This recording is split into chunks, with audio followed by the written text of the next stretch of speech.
أما بعد فقد قال الله تعالى في كلامه المجيد وفرقانه الحميد.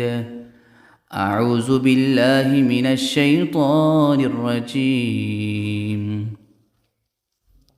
بسم الله الرحمن الرحيم. اقتربت الساعة وانشق القمر. وقال تعالى في آية أخرى: وقرن في بيوتكن ولا تبرجن تبرج الجاهلية الأولى. وقال رسول الله صلى الله عليه وسلم: صنفان من أهل النار لم أرهما: قوم معهم سياط كأذناب البقر يضربون بها الناس، ونساء كاسيات عاريات مميلات مائلات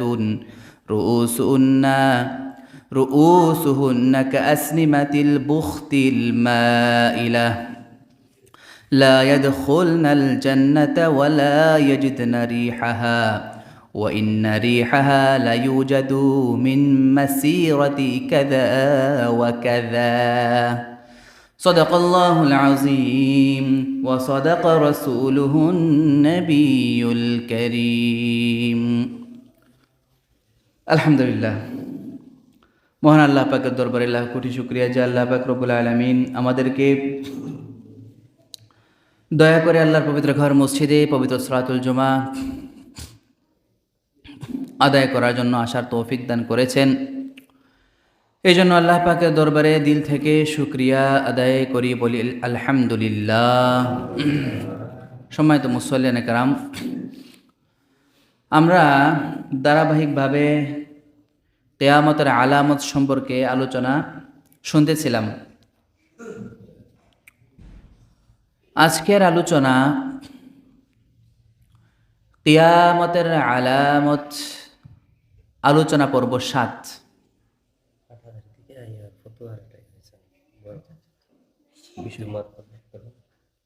কোন বিষয়ে আসছে নাকি? আচ্ছা আচ্ছা, সম্মানিত মুসল্লিয়ানে কেরাম, যেটা বলতেছিলাম, আজকের আলোচনা কিয়ামতের আলামত, আলোচনা পর্ব 7 নম্বর পর্বের আলোচনা। আমরা গত শুক্রবার পর্যন্ত 19টা আলামত সম্পর্কে আলোচনা আমরা শুনেছি। আজকের আলোচনা কিয়ামতের আলামত নং 20, 21 এবং 22, এই 3টা আলামত সম্পর্কে আলোচনা করব সংক্ষিপ্ত সময়ে। আল্লাহ তাআলা যদি তৌফিক দান করেন ইনশাআল্লাহ। আসলে কিয়ামতের আলামতগুলো যে আপনাদের সামনে ধারাবাহিকভাবে আলোচনা করা হইতেছে, আপনাদের কি ভালো লাগতেছে তো নাকি? কি বলেন আপনারা? জানার দরকার আছে না? এগুলো কিন্তু আমরা অনেকে জানি না, ঠিক না? আসলে কিয়ামত যে সন্নিকটে, এই আলামতগুলো দেখলে বোঝা যায় আর কি। তাহলে আল্লাহর ভয়টা দিলে আসবে। ফিতনার যুগ চলে আসছে, নিজেকে শয়তানের কুমন্ত্রণা থেকে বাঁচাতে সহজ হবে। আর না হলে তো আমরা উদাসীনতা আমাদের মধ্যে কাজ করবে, আমল করতে ভালো লাগবে না। এগুলো সামনে থাকলে আমল করাটা সহজ হয়ে যায়। আল্লাহর ভয় অন্তরের মধ্যে বেশি থাকে। সম্মানিত মুসল্লিয়ানে কেরাম, কিয়ামতের 20 নম্বর আলামত হলো স্বল্প কাপড় পরিহিত নগ্ন মহিলাদের আত্মপ্রকাশ। কি বলেছি? স্বল্প কাপড় পরিহিত নগ্ন মহিলাদের আত্মপ্রকাশ। অর্থাৎ কিয়ামতের আগে এমন একটা যুগ আসবে, তখন মহিলারা অল্প অল্প কাপড় পরবে, উলঙ্গই থাকবে, কিন্তু শরীরে একটু একটু কাপড় কি করবে? পরিধান করে তারা থাকবে। এই যুগ কিন্তু চলে আসছে। এই কাপড়গুলো পরা মানে এরকম কাপড়গুলো হবে যেগুলো পরা না পরা একই বরাবর। কথাটা বুঝছেন তো? যেগুলো পরা না পরা একই বরাবর, উলঙ্গ থাকার মতোই। এখন খোঁজ নিয়ে দেখেন ইউরোপ, এশিয়া সহ পশ্চিমাদের কিছু কালচার আছে যেগুলোতে পর্দা তো দূরের কথা, মহিলারা এরকম শর্ট কিছু কাপড় তারা পরিধান করে থাকে। এমনকি এগুলো আস্তে আস্তে বাংলাদেশে পর্যন্ত চলে আসতেছে, পুরোপুরি এখনো আসে নাই, কিন্তু আস্তে আস্তে চলে আসতেছে। এটা আসলে কিয়ামতের একটা আলামত। রাস্তাঘাটে বের হলেই মহিলাদের অবাধ চলাফেরা নজরে পড়ে।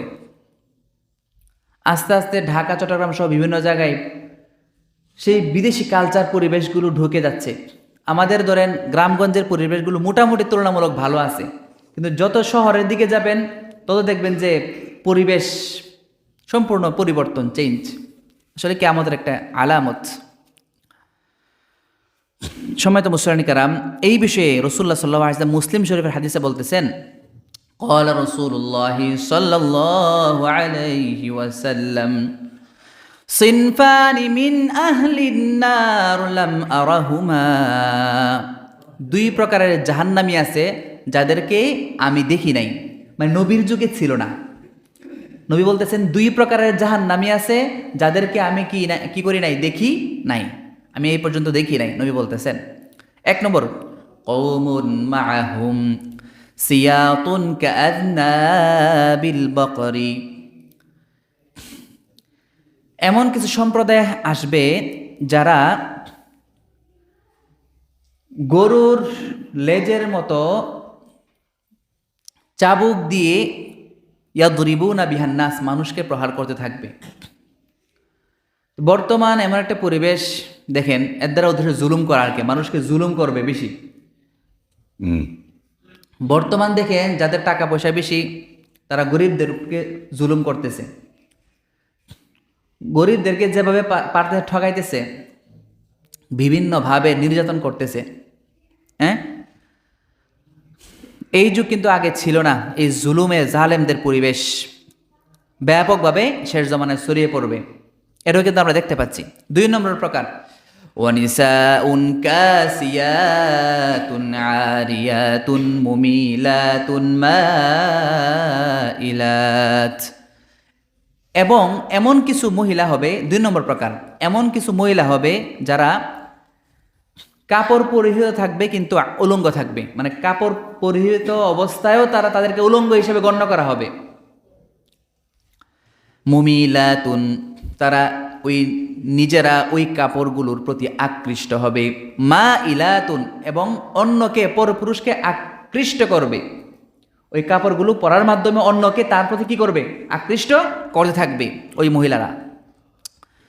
এমনকি নবী বলতেছেন রুউসুহুন্না, তাদের মাথা কেমন হবে, কাআসনিমাতিল বুখতিল মাইলা। আসনিমাতিল বুখতিল মাইলা, বুখতে মাইলা বলে, আসনিমায়ে বুখতে মাইলা, এটাকে বলা হচ্ছে উটের হেলে পড়া কুজের মতো। উটের কুজ আপনারা দেখছেন না, যে কুজগুলো হেলে পড়ে তাদের মাথাগুলো হবে সেরকম, অর্থাৎ মহিলারা মাথার উপরে চুল বাঁধবে। এটা কিন্তু নিষেধ, মাথার চুল থাকবে নিচের দিকে সাইডে থাকবে, কিন্তু উপরে চুল বাঁধাটা কিন্তু নিষেধ আছে।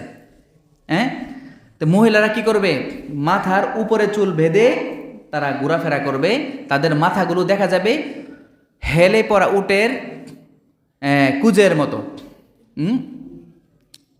উটের হেলে পড়া কুজের মতো তাদের মাথাগুলো দেখা যাবে। আপনারা মিলায় নেন। নবী বলতেছেন তাদের কি অবস্থা হবে, লা ইয়াদখুলনাল জান্নাহ, তারা জান্নাতে প্রবেশ করবে না। এমনকি ওয়ালা ইয়াজিদনা রিহাহা, জান্নাতের সুঘ্রাণও পাবে না। জান্নাতে তো যাবেই না, সুঘ্রাণও কি পাবে না। অথচ ওয়া ইন্না রিহাহা লা ইউজাদু মিন মাসিরাতি কাযা ওয়া কাযা, জান্নাতের সুঘ্রাণ অনেক দূর থেকে কি আসতে থাকবে, এত এত পরিমাণ দূর থেকে জান্নাতের সুঘ্রাণ আসতে, কিন্তু তারা কি জান্নাতের সুঘ্রাণের ধারে কাছেও তারা আসতে পারবে না। নবী এই হাদিসটা এত সুন্দর করে আমাদের কাছে বলেছেন। মহিলারা আসলে ঘরে থাকার জিনিস, তারা কেন বের হবে? আল্লাহ বলতেছেন ওয়াকারনা ফি বুয়ুতিকুন্না ওয়ালা তাবাররাজনা তাবাররুজাল জাহিলিয়াতিল উলা। আল্লাহ বলতেছেন তোমরা ঘরে অবস্থান করো এবং তোমরা জাহিলিদের মতো তোমরা নিজেদেরকে প্রদর্শন করিও না। মহিলারা যে ঘরে থাকার জিনিস, যত বাইরে বের হতে চাইবে তত ফেতনা তাদেরকে গ্রাস করবে। তো যাই হোক, 20 নম্বর আলামত কি বললাম? কিয়ামতের স্বল্প কাপড় পরিহিত নগ্ন মহিলাদের আত্মপ্রকাশ করবে, এটাও আমরা কি পেয়ে গেছি। 21 নম্বর আলামত, মানুষে সুউচ্চ বাড়ি ঘর নির্মাণের প্রতিযোগিতা শুরু হয়ে যাবে। কার থেকে কত বেশি উঁচু ঘর নির্মাণ, উঁচু বিল্ডিং নির্মাণ কে করতে পারবে, এটা একটা প্রতিযোগিতা শুরু হয়ে যাবে। দেখেন বর্তমান দেখেন এই সব দেশদের মধ্যে প্রতিযোগিতা চলতেছে, কে সবচেয়ে বড় কি বিল্ডিং বানাতে পারবে। বর্তমান এই দুবাইয়ের বুরুজ আল খলিফা, যেটা পৃথিবীর সবচেয়ে বড় সুউচ্চ ভবন বিল্ডিং ছিল, প্রায় 160 তলা এরকম আর কি উঁচু। কিন্তু বর্তমান সৌদি আরব জেদ্দা একটা টাওয়ার তারা নির্মাণ করতেছে, যে টাওয়ারে তারা ওই বুরুজ আল খলিফা থেকেও যে টাওয়ারটা আরো বেশি উঁচু হবে। তাহলে প্রতিযোগিতা কিন্তু শুরু হয়ে গেছে।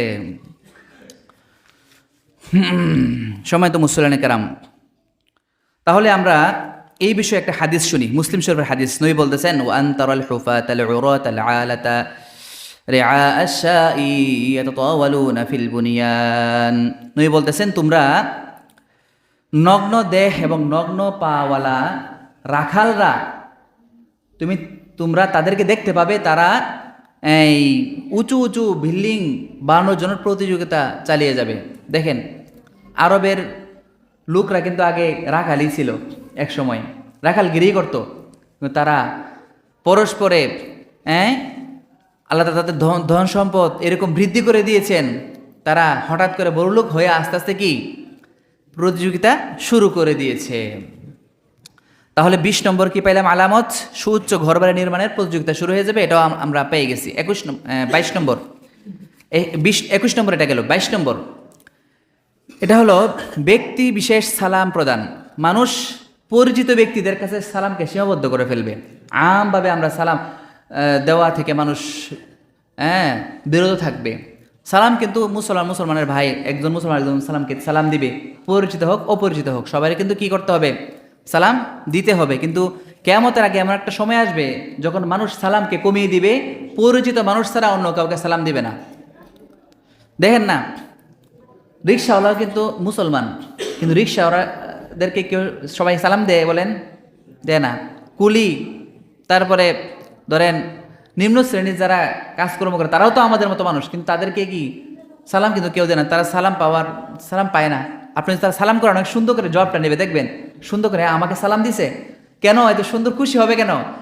সালামকে আমরা কি করছি? সীমাবদ্ধ করে ফেলছি। কিয়ামতের আগে একটা পরিবেশ হয়ে যাবে যখন সালাম কি উঠে যাবে। নবী বলতেছেন ক্বালা রাসূলুল্লাহ সাল্লাল্লাহু আলাইহি ওয়াসাল্লাম, মুসলিম শরীফের হাদিস, ইন্না মিন আশরাতিস সাআহ আই ইয়ামুররা রাজুল ফিল মসজিদ লা ইউসাল্লি ফিহি রাকাতাইন ওয়া আন লা ইউসাল্লিমা রাজুলু ইল্লা আলা মান তা'রিফ। নবী বলতেছেন যে কিয়ামতের আলামতের একটা হচ্ছে মানুষ মসজিদে যাবে, মসজিদ দিয়ে অতিক্রম করবে, কিন্তু 2 রাকাত নামাজ পড়ার সৌভাগ্য তার হবে না, নামাজ পড়বে না। মসজিদের পাশ দিয়ে যাবে, মসজিদ দিয়ে যাবে, কিন্তু 2 রাকাত নামাজ তারা পড়বে না। আরেকটা বলতেছেন ওয়ালা ইউসাল্লিমু রাজুলু আলা মান ইল্লা আলা মান তা'রিফ, মানুষ শুধু পরিচিত ব্যক্তিদের কাছে সালাম দিবে। এই আলামতটাও কিন্তু আমরা কি পেয়ে গেছি। যাই হোক, আরও কিছু লম্বা আলোচনা করতে চাইছিলাম এই সালামের বিষয়ে, কিন্তু আমার সামনে একটা কাগজ আসছে। আপনারা সবাই জানেন কিয়ামতের আলামতের মধ্যে একটা আলামত হচ্ছে শেষ জমানায় বিভিন্ন প্রকারের ফিতনা আমাদেরকে গ্রাস করবে। বিভিন্ন প্রকারের ফিতনা। ওই তসবিহ আছে না, তসবির আপনি যদি এই একটা রশিদে কেটে দেন, একটার পর একটা যেরকম দানা পড়তে থাকে না, শেষ জমানায় একটার পর একটা ফিতনা কিন্তু আসবেই। একটা থাকবে, একটা ইস্যু থাকবে। দেখেন বর্তমানে কিন্তু চলে আসছে, একটা ইস্যুর পর একটা ইস্যুর পর একটা ইস্যু আসতেছে না। এটা কিন্তু একটা শেষ জমানার একটা ফিতনার আলামত, কিয়ামতের একটা আলামত, ফিতনা, বড় ফিতনা। সময় তো মুসল্লিনে কেরাম, আমরা এই হাটাজারের একটা ফটো আমার হাতে আছে। আমরা সবাই জানি গত কিছুদিন আগে আমাদের কিছু ভাইরা যারা তারাও মুসলমান আমরাও মুসলমান, হ্যাঁ, কিন্তু তারা কি করছে, উলামায়ে কেরামদের উপর তারা এই হামলা করছে, প্রায় 3-4 জন মারা গেছে। আমরা সবাই শুনছি না? শুনছি। এই গ্রুপটার নাম হলো সাদপন্থী, যারা মৌলানা সাদ সাহেবকে কি করে অনুসরণ করে। তাদের বিষয়ে হাটাজারে একটা বড় ফতোয়া আসছে। হ্যাঁ, এই তারা আসলে আপনারা জানেন এই বিষয়ে লম্বা সময় অন্য সময় কথা বলবো, আছে সময় শেষ, সংক্ষিপ্তভাবে আমি বলতেছি। মৌলানা সাদ সাহেব উনি ইলিয়াস সাহেব রহমতুল্লাহ আলাই এর বংশধর।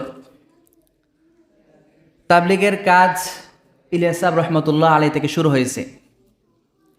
পরবর্তীতে উনি নিজেকে আমির বলে দাবি করছে। সুরাই নিজামকে তিনি অস্বীকার করে, লম্বা আলোচনা, নিজেকে আমির বলে ঘোষণা করছে, এককভাবে বিশ্বের আমির। তো বিশ্বের আমির এককভাবে কেউ ঘোষণা করে হতে পারে না। আপনারা কি বলেন, হতে পারে? সবাই যদি ওনাকে আমির হিসেবে মানে তাহলে তিনি কি আমির হতে পারেন, কিন্তু এককভাবে কেউ ঘোষণা করে আমির হতে পারে না। তো উনি আমির ঘোষণা করার পরে এবং আগেও বিভিন্ন প্রকারের উনি বিভ্রান্তিমূলক ওনার কিছু বক্তব্য আছে। উনি বিভিন্ন নবীদেরকে ভুল ধরছেন। হ্যাঁ, এমন কি বলছেন, হেদায়াত নাউজুবিল্লাহ আল্লাহর হাতে নাই। যদি হেদায়াত আল্লাহর হাতে থাকতো তাহলে নবী কেন পাঠাইছেন? এটা কোনো কথা হইল? আপনারা বলেন হেদায়াতের মালিক কে বলেন? আল্লাহ। এই জন্য মোহতারাম হাজরিন, এই বড় একটা ফেতনা কিন্তু আমাদের এই চলে আসছে, অনেক মসজিদে ঢুকে গেছে, দ্বন্দ্ব হইতেছে মুসল্লিদের মাঝে। এজন্য এই হাটাজারের ফতোয়াটা আমার হাতে আছে। তো এই লম্বা ফতোয়া বিস্তারিত পড়ার আমার সময় নাই, এখন অন্য সময় ইনশাআল্লাহ আলোচনা করব। তো সংক্ষিপ্তভাবে বলতেছি, এই দেওবন্দ থেকেও ফতোয়া আসছে, হাটাজারি থেকেও ফতোয়া আসছে। হ্যাঁ, উপমহাদেশের সবচেয়ে বড় দ্বীনের প্রতিষ্ঠান দারুল উলুম দেওবন্দ, এরপরে বাংলাদেশের মধ্যে সবচেয়ে বড় প্রতিষ্ঠান দারুল উলুম হাটাজারি। সেই দুই মাদ্রাসা থেকে তারা সুন্দরভাবে ফতোয়া দিয়ে দিয়েছেন। তারা হচ্ছে একটা ভ্রান্ত একটা দল, গুমরা একটা দল, যারা মানুষকে বিভিন্ন প্রকারের বিভ্রান্ত ছড়িয়ে দিচ্ছে মানুষের মাঝে। এজন্য এই দল থেকে আমরা বেঁচে থাকার চেষ্টা করব। ফেতনা আসবে বিভিন্নভাবে, আমরা সবসময় উলামায়ে কেরামদের সাথে থাকবো। আলেমরা কি বলেন? বাংলাদেশের সব আলেম একদিকে, তারা একদিকে। আপনারাই চিন্তা করেন, তারা যে ভ্রান্ত, এটা আমার অত কিছু বলতে হবে না, এটাই জন্য যথেষ্ট। বাংলাদেশের সব আলেম একদিকে, তারা গুটি কয়েক কিছু সংখ্যক জেনারেল শিক্ষিত। হ্যাঁ, আর 2-1 জন নামের তো উলামায়ে সু থাকবেই, শেষ জমানে থাকবেই। নামের আলেম আর কি, নামের মুফতি লাগায় আর কি সামনে, এগুলো থাকবেই। তে তাদের এই গুটি কয়েক লোক এই পুরা বাংলাদেশের মধ্যে বিভিন্নভাবে ফেতনা, বিভিন্ন বিভ্রান্তি তারা ছড়াইতেছে, ফেতনা ছড়াইতেছে। এগুলো থেকে আসলে আমাদের সরব থাকতে হবে, আমাদের বেঁচে থাকতে হবে।